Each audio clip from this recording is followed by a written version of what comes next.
Iran में जो हमले तेहरान में हुए उसकी तस्वीर आपके टीवी स्क्रीन पर है। कर्नल साहब मेरे साथ लगातार बने हुए, लेकिन आपको कंटेंट बताना भी जरूरी है। वॉर के पीछे की जो डिटेल्स हैं वो आपके लिए जरूरी है। देखिए, मिडिल ईस्ट में तैनात एयरक्राफ्ट करियर यूएस जेराल्ड आरफोर्ड के बारे में आपको बता रहा है। दुनिया का सबसे बड़ा एयरक्राफ्ट करियर है जो अमेरिका ने डिप्लॉय किया है। ईरान के बहुत करीब है। अब्राहम लिंकन ने अटैक शुरू कर दिया, बहुत जल्द ये भी करेगा। इसकी लंबाई 337 मीटर है, करीब 1006 फीट 1106 फीट का है, यानी पूरा चलता फिरता एक पूरा शहर है, एक जंगी बेड़ा है। चौड़ाई करीब 78 मीटर है, यानी उसकी डेक की जो चौड़ाई है 256 फीट की है। वहां पर बड़े पैमाने पर फाइटर जेट्स को डिप्लॉय किया जाता है, टेक ऑफ कर सकते हैं, लैंड कर सकते हैं। इसके अलावा जो इन्फॉर्मेशन आपको हम बताने जा रहे हैं, स्पीड करीब 56 किलोमीटर प्रति घंटे से ज़्यादा मैक की है, यानी बहुत स्पीड है इसकी समंदर में, और ये मैक्सिमम स्पीड एक वॉरशिप के लिए होती है। वजन करीब करीब 1 लाख टन इसका वजन है। एक हैवी डिप्लॉयड एयरक्राफ्ट करियर है जो जंग का बादशाह कहा जाता है, और समंदर में अभी तक इसने कोई भी ऑपरेशन फेल नहीं हुआ। इसका क्षमता करीब 90 विमान कैरी कर सकता है। टेक ऑफ लैंडिंग के साथ साथ इसकी जो कैरी क्वांटिटी है वो आपको हम बता रहे हैं। 90 फाइटर जेट यहां पर आराम से डेक पर लैंड हो सकते हैं। दुनिया का सबसे बड़ा एयरक्राफ्ट करियर है। इस बीच बड़ी खबर भी आ रही है, उसका रुख करना भी जरूरी है। तस्वीरें लगातार हम आपको टीवी स्क्रीन पर दिखा रहे हैं।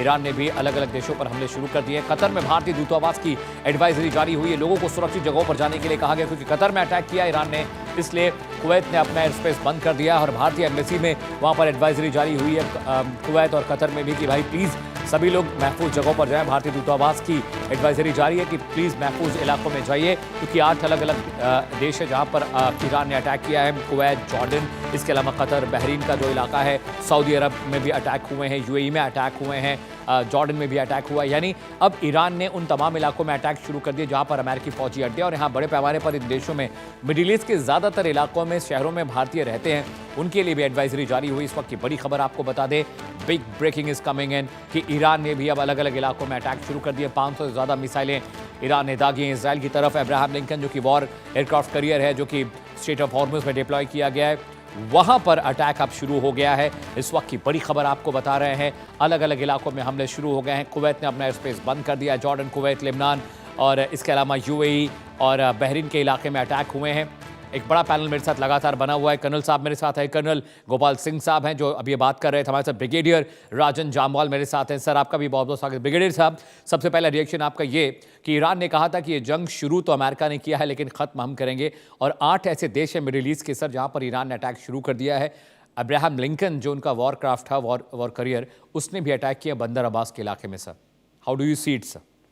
देखिए, ईरान का जो कहना, खैर खत्म हम करेंगे, दैट इज बेसिकली हाइपरबोल। मतलब कि जो एक डिक्टेटर होते हैं वो तकरीबन इस तरह की बातें करते हैं। हाँ, हम यहाँ पे बात कर सकते हैं कि इजराइल के साथ साथ उसने 8 दूसरे देशों पे जहां जहां भी बेस थे उन पे हमले किए हैं। वो क्यों किए हैं? ईरान के पास इस वक्त, इजराइल के पास पहले खाली आयरन डोम था, अब आयरन बीम आ गया है। Right sir. इसके सिवाय आप जो यूएसएस फोर्ड को बता रहे थे, वो इस वक्त कहाँ पोजिशन है? वो इजराइल के बिल्कुल पास में मेडिटेरेनियन में है इस वक्त। मेडिटेरेनियन में है, और ये बेसिकली आयरन डोम और आयरन क्या मतलब, उनके जो इजराइल के एयर डिफेंस में था कि जब मास मिसाइलें फायर होती थी, जैसे इस बार 400 के करीब, तो 8 से 10% मिसाइलें फिर भी निकल जाती थी।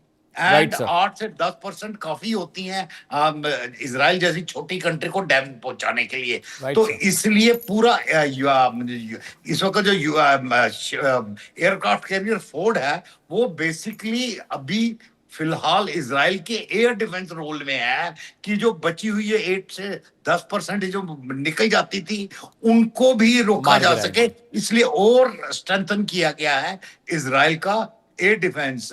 इसके बाद शायद गिनी चुनी 1 2 3, मतलब ज्यादा नहीं, उंगलियों पे गिन सकते हो, उतनी ही मिसाइलें निकल पाएंगी। पर इस टाइप का air defence Qatar, Jordan, UAE उस लेवल में नहीं है। वहां ठीक है, 1 2 पैट्रियट मिसाइल बैटरीज हैं या कुछ है, पर इस हैवी लेवल का एयर डिफेंस नहीं है।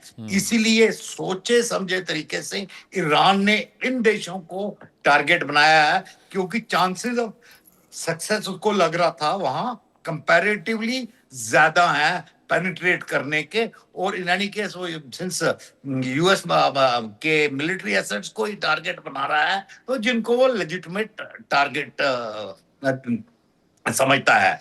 अभी आने वाले समय में आप देखिए कि ये और तेज होगी। और तेज होगी लड़ाई। अमेरिका अभी पहला फेज में क्या हुआ, पहले फेज में मिसाइल्स और ड्रोन फेंके इसराइल ने, फिर थोड़े से मतलब एयरफोर्स एसेट्स भी इस्तेमाल किए गए, कुछ बमबारी हुई, पर जो फुल स्केल एरियल इन्वर्जन है वो अभी येट टू स्टार्ट है। क्यों? क्योंकि पहले जो फेज हुआ उसमें बेसिक टारगेट थी leadership, military leadership, political leadership. Khamenei के घर के बाहर मिसाइल फोड़ दी। रिपोर्ट्स के अनुसार उनका ईरान का चीफ ऑफ आर्मी स्टाफ खत्म हो चुका है, जी। तो मिलिट्री टारगेट हो गया है। एयर डिफेंस सिस्टम्स है उनके, वो टारगेट किए गए फेज 2 में, क्योंकि जैसे मिसाइल हुआ तो एयर डिफेंस को अपने रडार खोलने पड़े। तो जैसे एयर डिफेंस अपने रडार खोलता है वो खुद टारगेट बन जाता है एंटी रेडिएशन मिसाइल्स के लिए। तो वो भी एयर डिफेंस को सुप्रेस करने में लगे लगे हुए हैं, साथ साथ वो डैमेज कर रहे हैं मिलिट्री इंफ्रास्ट्रक्चर, यानी कि जो ईरान के नॉन कैंप्स हैं उनको डैमेज कर बिल्कुल रहे ब्रिगेडियर हैं। साहब पर प्लीज स्टे विद मी, माफी चाहता हूं आपको रोक रहा हूं। इस वक्त की या बड़ी खबर आ रही है सर